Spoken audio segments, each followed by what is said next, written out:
Hi, guys. I welcome you all to this first episode of the Pastorsdaughter series. And I opened up this channel to tell us or to remind the world that we are pastors' children, it's true, but we are also human beings and we can make mistakes sometimes. We are perceived as to be perfect.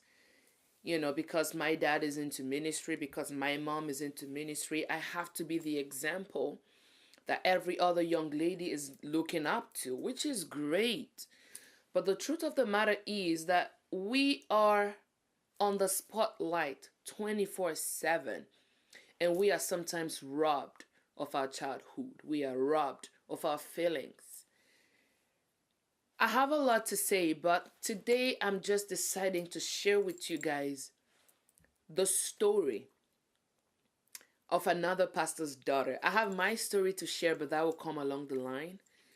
For today, I want your heart to be open, to listen, and to understand the point I'm trying to make.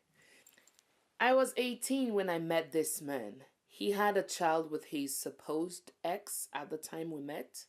He was so helpful in getting me established in my current profession,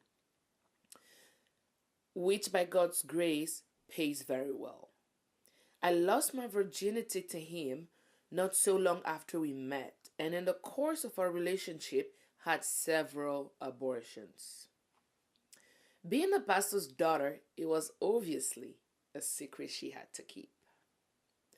Now, after 4 years of dating, his ex got pregnant for him, and he said that his ex seduced him because he was a little drunk. Well, as hurt as I was, I believed him and kept dating him. He never gave me a reason to doubt him, or maybe I was just naive. We constantly met at his home where his mother lived, and honestly, his mother treated me so well. My parents were also very nice to him. In the 10th year of our relationship, we discussed marriage. So we started buying items slowly. In the 11th year, I got pregnant again. And this time, I did not want to abort because I already did 11 abortions. And I was just very grateful to God that He had given me another opportunity to be a mother.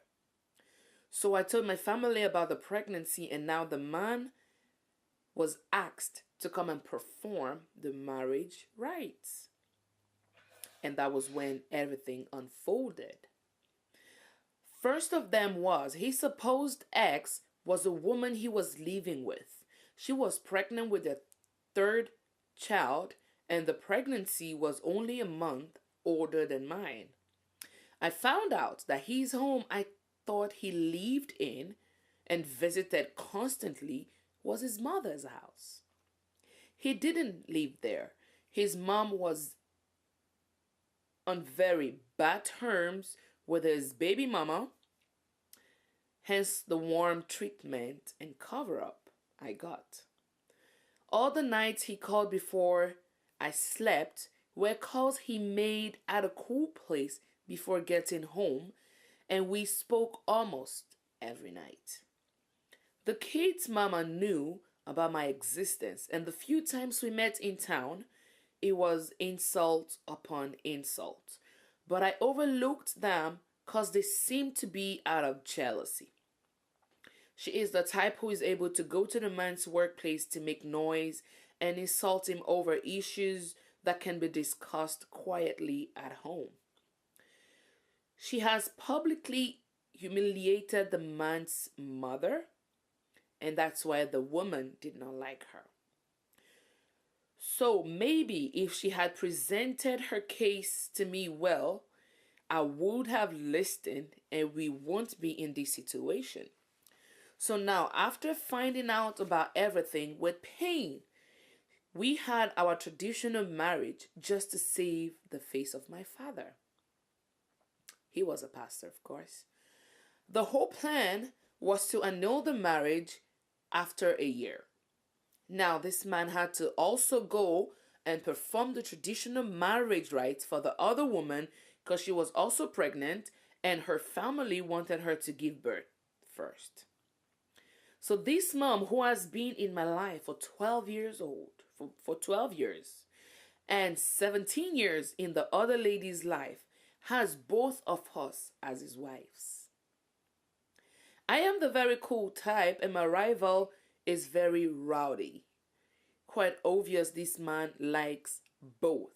Because, well, maybe after his constant fights with her, I'm the place he cools down. We have both given birth safely to two pretty girls. Although I never imagined sharing my man this way, I am still very confused and I love him dearly. And she's a pastor's daughter. Her story is a very, very touching story. She had 11 abortions under the roof of the same father who calls himself a pastor, which is great, but I feel in my spirit that the 11 abortions could have been prevented if only she was able to open up to someone who could give her the right advice. But you know how you're a pastor's daughter and you're expected to be perfect? You're all about covering your flaws instead of revealing them. How can she seek for help when she knows she's going to be judged at every step? How can she look for help to the same people who will actually turn around and judge her? She had to be quiet and go through 11 abortions.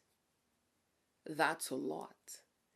That's a lot. No wonder she didn't want to kill the 12th baby, because God really loved her so much to still make her a mom. And in this email, she got married to the man because of the dad. You know, Africa is a very beautiful continent, but I feel like sometimes we have to stop doing things selfishly, because that traditional marriage happened because of the dad. It is okay to make mistakes. All we have to do is to learn from those mistakes. But no, because we ought to be perfect, we will go from one mistake to another. We will be dying inside because of the profession or because of the calling my father chose to answer. It is disheartening. It is very killing. I have been through similar story. I will share my story with you, like I said. Definitely, I will. This is the purpose of this channel. To educate you, to help you. If you are a pastor's daughter, a pastor's son out there, and you're going through hell, inbox me. Okay. I will leave an email somewhere down below. We can talk.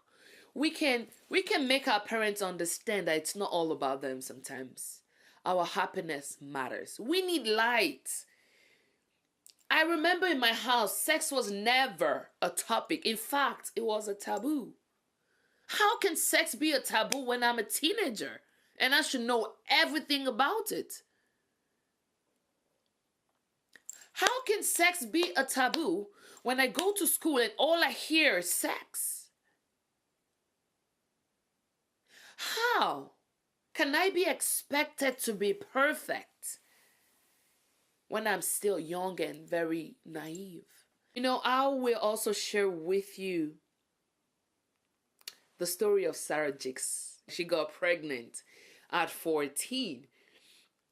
And I was watching the interview. She was being interviewed with the dad on a TV channel. I can't remember which one it was. And the guy asked T.D. Jakes, did your approach with your daughter, did it change? Did you stop interacting with her the way you used to? Like, was that pregnancy a turnaround? Did it mess things up? And he said no. She messed up, it's true. But that incident doubled the love he had for his daughter. Because listen, even the Bible said, if you cannot manage your home properly, no point being a minister of the gospel. He said he'd rather lose the church. He'd rather lose the following, the followers. He'd rather lose the fame and gain his daughter's love and trust back. But no, our parents back home, they rather sell us and keep their fame because it's all about them. And this is what the same lady went through. She could have sought for the good advice. She could have sought for help. But she couldn't. She couldn't because people are so focused on judging than helping. She couldn't. How dare you be a pastor's daughter and tell me you even have a boyfriend? How dare you be a pastor's child and sleep around? How dare you be sexually involved? How even dare you lose your virginity before you get married? Not as a pastor's daughter. You're not allowed to. It is evil. It is wrong. We are human beings too. We humans. We go through things that we just don't have the courage to say. So many things can be prevented. And I know so many other young ladies around the world, around the continent, are dying in silence because they are supposed to be perfect. You know, they just, I can't tell you what I'm doing wrong when I'm supposed to be your example. And they forget that being the example or being an example is not synonymous to being perfect. I can be someone's example, yet make my mistakes and learn from it. And actually teach what I've learned from my mistake to someone else so they don't have to go through the same mistakes I made.